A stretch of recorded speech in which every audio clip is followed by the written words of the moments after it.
سلام علیکم خوانندگان عزیز. امروز ما همراه شما موضوع درس 27 رو می‌آموزیم که موضوع امروزی ما بخشیده می‌شود به اثبات بعضی عینیت‌ها. خیلی که ما از کورس‌های مکتب میانه می‌دونیم عینیت گفته برابری را می‌نامند که در آن طرف چپ و طرف راست برابر است و ما باید طرف چپ و طرف راست را باید اثبات کنیم که هر دوی آن برابر باشد. بیایید موضوع را دیده برآمده بعد با مثال‌ها مستحکم کنیم. عینیت گفته برابری را می‌نامند که برای همه قیمت‌های امکان‌پذیر حرف‌هایش درست است. در همان جا آورده شده است که دو ifade عینیتاً برابر برای همه قیمت‌های حرف‌هایشان قیمت‌های برابر قبول می‌کند. از جمله دو بسیار اعضاگی عینیتاً برابر نامیده می‌شود اگر آنها برای همه قیمت‌های تغییر‌یابنده‌هایشان قیمت‌های برابر را قبول نمایند. بیایید بعضی از مثال‌ها را دیده برآمده آنها را اثبات کنیم. برای دیده برآمدن این عینیت‌ها ما باید اثبات کنیم که طرف چپ به طرف راست برابر است یا برعکس. در مثال یکم چنین آمده است a ضرب در داخل قوس b مینوس c برابر مینوس a ضرب c مینوس b. مثال b را تر اجرا میکنیم. برای این حال مینویسیم در اول قوس یکم را یعنی طرف چپ را میکشیم و طرف راست آن را نیز کشاده میبینیم که آیا این دو ifade عینیتاً برابر است یا نه. مینویسیم a ضرب b مینوس c. این برابر است با a ضرب b مینوس a ضرب c. این طرف چپ است. طرف راستی ifade باشد مینوس a ضرب c مینوس b برابر است به مینوس a c. مینوس رو به مینوس هنگامی ضرب کردن جمع حاصل شده و حاصل می شود.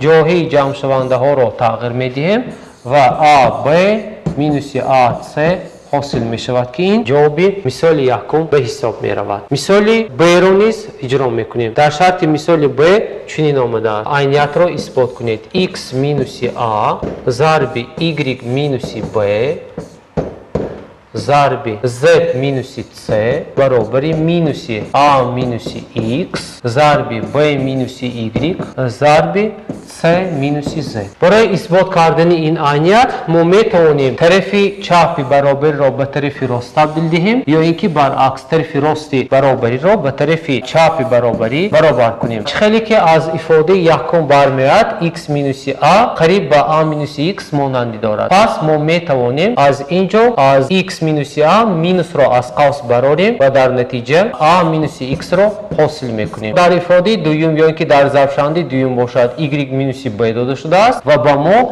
b مینوس y لازم است. پس از ضربشوندی دوم نیز عدد مینوس را از قوس میبراریم. پس b مینوس y حاصل میشود. در ضربشوندی سوم عیناً نیز عملیات اجرا کرده میشود زیرا z مینوس c و c مینوس z قریب ifade های مانندی دارند. پس از این ifade مینوس یک را همچون ضربشوندی عمومی از قوس میبراریم و حاصل میکنیم. در نتیجه دو مینوس اول یا دو مینوس آخر را هنگام ضرب کردن ما علامت مثبت را پیدا میکنیم و علامت مینوس را مینویسیم و در نتیجه a مینوس x ضرب b مینوس y ضرب c مینوس z حاصل می شود که عیناً طرف برابری حاصل شد. در این حالت ما می نویسیم که ifade یا که اثبات کرده شد. مثال دوم را دیده می براییم. شرط مثال دوم عیناً مثال یکم می باشد. طلب کرده می شود که عینیت را اثبات کنیم. مثال دو را قید می کنیم و در آن دو a مینوس c b برابر مینوس در داخل قوس c b مینوس 2a داده شده است. برای اجرایش این عمل ما می توانیم چون مثال های دیگر طرف چپ را به طرف راست یا اینکه طرف راست را به طرف چپ تبدیل دهیم. بیایید ما طرف راست را تبدیل میدهیم که تا آن دمی که طرف چپ حاصل شود. بیایید از طرف چپ حاصل میکنیم مینوس c b مینوس 2a. قوس ها را موافقاً میکشیم. هنگام کشادن قوس ها که پیش از قوس علامت مینوس دارد کشادن قوس ها علامت های آن تغییر مییابد. یعنی مینوس c b جمع 2a حاصل شده. هنگام جای عوض کردن این دو جمع شونده ها ما 2a مینوس c b را حاصل میکنیم که نتیجه این ifade به ifade چپی که به ما داده شده است برابر است. پس این ifade نیز اثبات کرده شد. پس این ifade ها عینیتاً برابر می باشند. مثال سوم را دیده میبریم. در شرط مثال سوم چی آمده است؟ نشان دهید که برابری عینیت است. یعنی ما عادتاً عینیت را اثبات نمیکنیم یا اینکه در بعضی موردها نشان میدیم که آنها عینیتاً برابرند یا برابر نیستند. در بعضی موردها هنگامی شرطی نشان دهید که آنها عینیتاً برابرند، ما میتونیم چنین ifade ها را یابیم که آنها در بعضی موردها عینیتاً برابر نمیشوند. وقتی که در شرط مسئله اثبات کنید که عینیت ها برابرند، این شرط البته باید اجرا شود، یعنی طرف چپ به طرف راست باید برابر شود. ا را قید میکنیم. در آن ده ا مینوسی باز در داخل قوس مینوس 5a جمع 20 برابر 5 ضرب در داخل قوس 3a جمع 4 داده شده است. ب را نیز بدتر می نویسیم. برای اثبات کردن این عینیت یا نشان دادن عینیت برابری درستی این ifade ها، قوس ها را میکشیم، طرف چپ و طرف راست را میبینیم که آیا آنها برابرند. می نویسیم حال 10a را به تغییر میگذاریم. از بس که مینوس را به مینوس هنگام ضرب کردن علامت جمع حاصل می شود. 5a جمع 20 این برابر است 10a و 5a جمع شونده های مانند می باشند. آنها را جمع میکنیم، یعنی 15a جمع 20 حاصل می شود.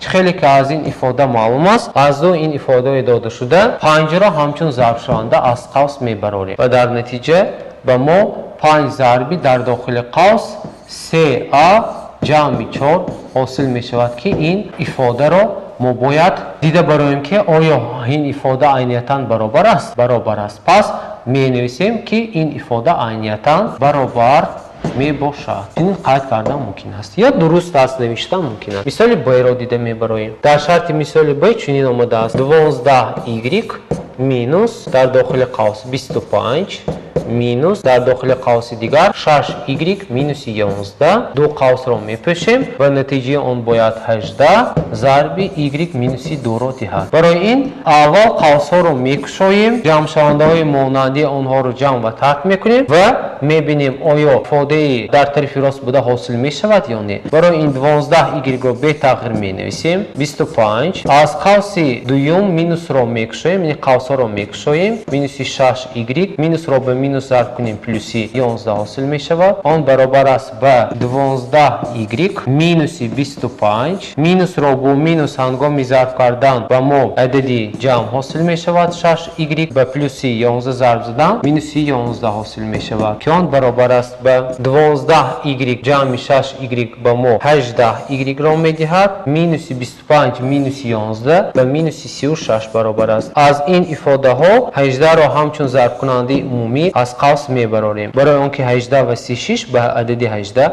قریتی‌اند و در داخل قوس y مینوس 2 باقی میماند که پس طرف راست برابری حاصل شد. گفته میتونیم که این ifade ها عینیتاً برابرند. مثال چهارم را دیده میبریم. در شرط مثال چهارم چی آمده است؟ عینیت را اثبات کنید.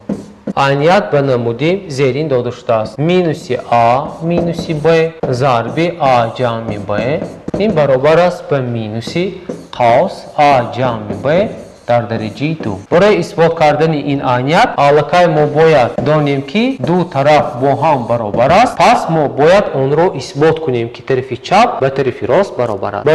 برای آنکه طرف چپ را به طرف راست برابر بودن اثبات کردن از ضرب شونده یکم از داخل قوس مینوس 1 را از قوس میبریم. خوانندگان عزیز مینوس 1 یعنی 1 ضرب شونده نوشته نمی شود، زیرا دلخواه ifade را به 1 ضرب کردن خود این ifade حاصل می شود و در داخل قوس جمع ب حاصل می شود ضرب a جمع ب. از بس که این دو قوس ها با هم مانند می باشند پس مینوس را قوس برآورده a جمع ب در درجه 2 رو حاصل میکنیم که عیناً طرف چپ برابری حاصل شد. پس گفتم ممکن است که ifade مثال چهارم عینیتی داده شده برابر است. مثال پنجم رو دیده میبریم. در شرط مثال پنجم چی آمده است؟ نشان دهید که برابری عینیت است. آن رو می نویسیم. مثال داده شده رو شما از سلاید میبینید.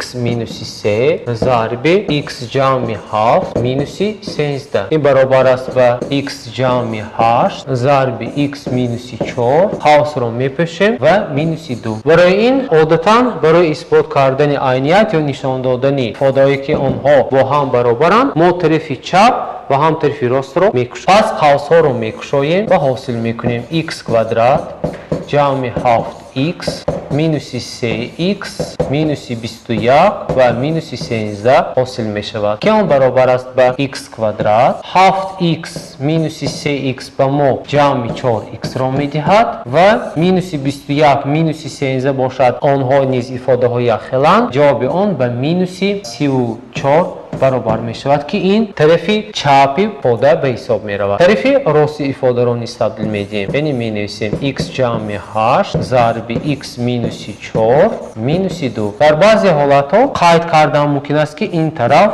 тарафи рост аст. тарафи додашудаи якум бошад, тарафи чап мебошад. инро чунин қайд кардан мумкин аст. пас қавсҳоро мувофиқан аъзо ба аъзо зарб зада мекушоем. х-ро ба х зарб кунем х квадрат, х-ро ба минуси 4 зарб кунем минуси 4х, 8-ро ба х зарб кунем ҷамъи 8х, 8-ро ба 4 зарб кунем минуси 32 ҳосил мешавад ва минуси 2 ин баробар аст ба х квадрат минуси 8х ҷамъи 4х ҳосил мешавад минуси 32 ва минуси 2 ва минуси 34 баробар аст. хеле ки аз ин ифода мебинед тарафи чапи баробарӣ ва тарафи рости баробарӣ бо ҳам баробар мебошанд. пас гуфта мешавад ки ин ифодае ки дода шудааст яъне ба ифодаи намуди зерин айниятан баробар мебошанд. хонандагони азиз, барои мустаҳкам кардани мавзӯи имрӯза ба шумо якчанд мисолу масъалаҳо пешниҳод карда мешавад ки онҳоро дар слайд шумо мебинед. бо ҳамин мавзӯи имрӯзаи мо ба анҷом расид.